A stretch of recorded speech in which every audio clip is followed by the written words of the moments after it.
Morning students. Last lecture में हमने first order reaction के लिए रेट इक्वेशन निकाली थी। आज हम पढ़ेंगे सेकंड ऑर्डर रिएक्शन, द्वितीय कोटि की अभिक्रियाएं के लिए रेट इक्वेशन कैसे निकालते हैं। सेकंड ऑर्डर जो अभिक्रियाएं होती है वो दो प्रकार से हो सकती है। एक वे जिनका वेग एक ही क्रियाकारक की सांद्रता के वर्ग पर निर्भर करता हो, और दूसरी वे होंगी जिनका वेग दो क्रियाकारकों की सांद्रता के गुणनफल पर निर्भर करता हो। तो इस प्रकार से इन दोनों ही प्रकार की अभिक्रियाओं के लिए हम अलग अलग रेट इक्वेशन निकालेंगे। तो सेकंड ऑर्डर जो रिएक्शंस होती हैं उसे हम दो प्रकार से लिख सकते हैं। एक जिसमें कि केवल एक ही रिएक्टेंट है, A plus A gives product और 2A गिव्स प्रोडक्ट, और दूसरी जिसमें दोनों रिएक्टेंट डिफरेंट हो, A plus B gives product. तो फर्स्ट हम लेते हैं रेट इक्वेशन फॉर जब अभिक्रिया में केवल एक ही अभिकारक काम में आता हो या दो अलग अलग अभिकारक हो लेकिन उनकी जो प्रारंभिक सांद्रता है वो समान हो। माना कि अभिकारक A की सांद्रता प्रारंभिक सांद्रता A मोल प्रति लीटर है, या A और B दोनों की सांद्रता भी समान है, A मोल प्रति लीटर है, और T समय के पश्चात इसके X मोल प्रति लीटर विघटित होकर उत्पाद बना लेते हैं। तो T समय के पश्चात A की सांद्रता कितनी हो जाएगी? A माइनस X मोल प्रति लीटर रह जाएगी। तो इस अभिक्रिया के लिए हम वेलोसिटी कैसे लिखेंगे? dx upon dt, rate equation.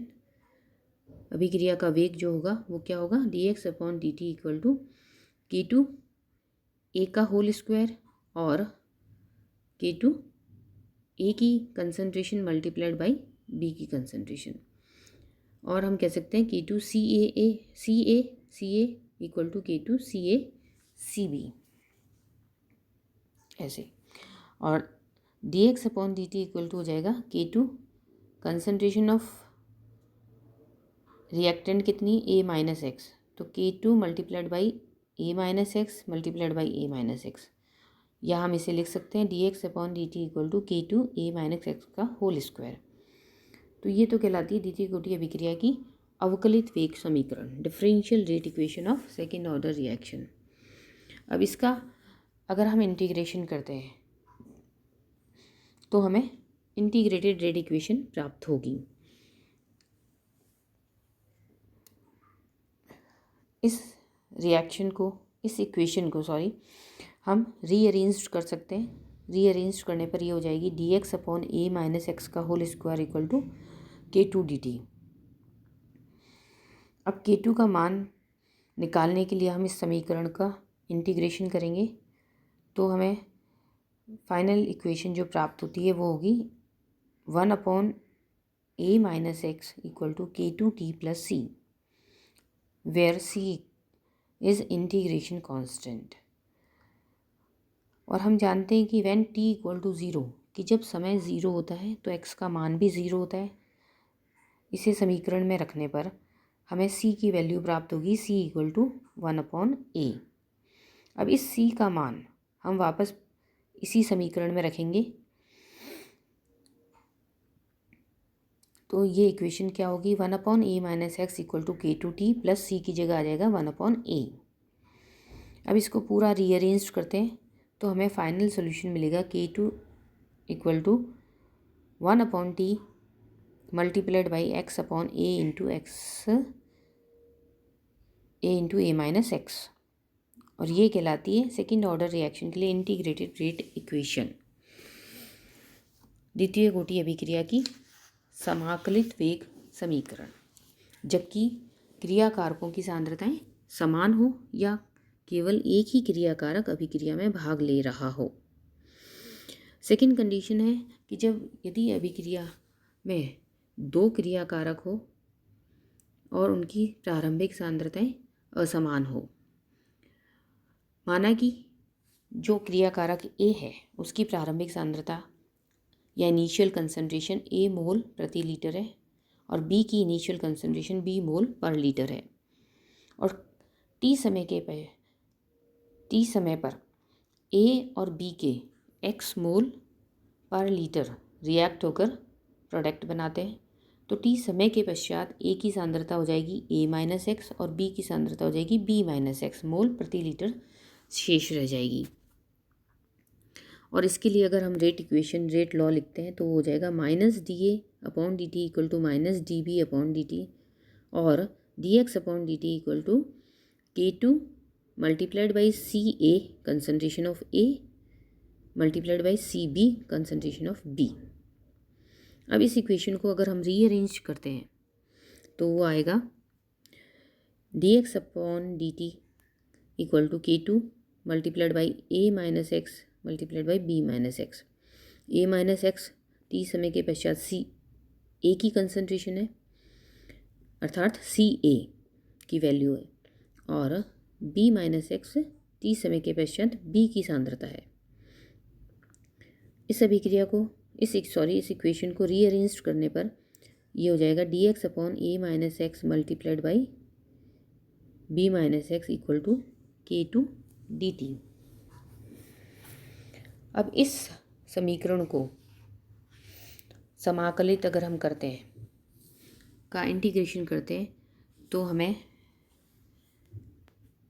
निम्न समीकरण प्राप्त होगी 1 upon A minus x multiplied by B minus X equal to 1 upon A minus B multiplied by 1 upon B minus X minus 1 upon A minus X.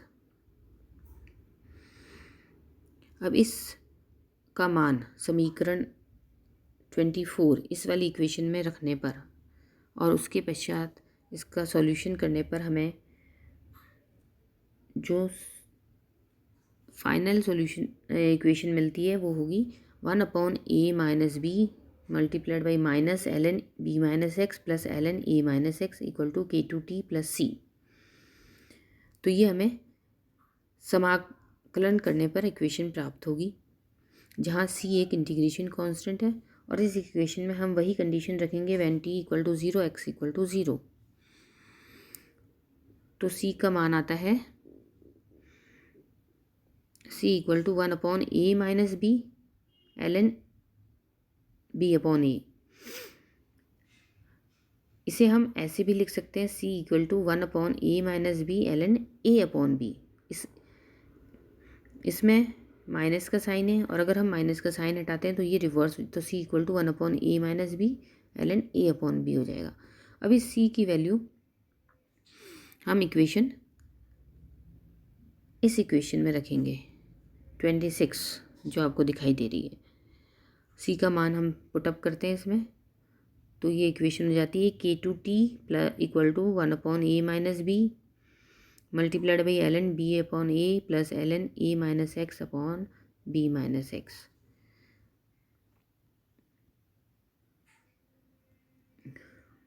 इसको फिर rearrange करते हैं हम तो हमें आ जाएगा K two T equal to 1 upon A minus B L N B upon A B into A minus X upon A into B minus X. अब एल एन को हम नेचुरल लॉगरिथम में कन्वर्ट करेंगे तो इसको 2.303 से मल्टीप्लाइड कर देंगे तो ये नेचुरल लॉग में आ जाएगा। तो K two T equal to 2.303 upon A minus B log B into A minus X upon A into B minus X और K two T equal to 2.303 multiplied by T A minus B log B into A minus X upon A into B minus X. तो ये आ जाएगी final second order reaction के लिए integrated rate equation जिसकी जबकि अभिकारकों की जो सांद्रता है वो भिन्न भिन्न हो। तो इस तरह से हम द्वितीय कोटि अभिक्रिया के लिए समाकलन वेग समीकरण निकाल सकते हैं और इसका रेट कांस्टेंट ज्ञात कर सकते हैं।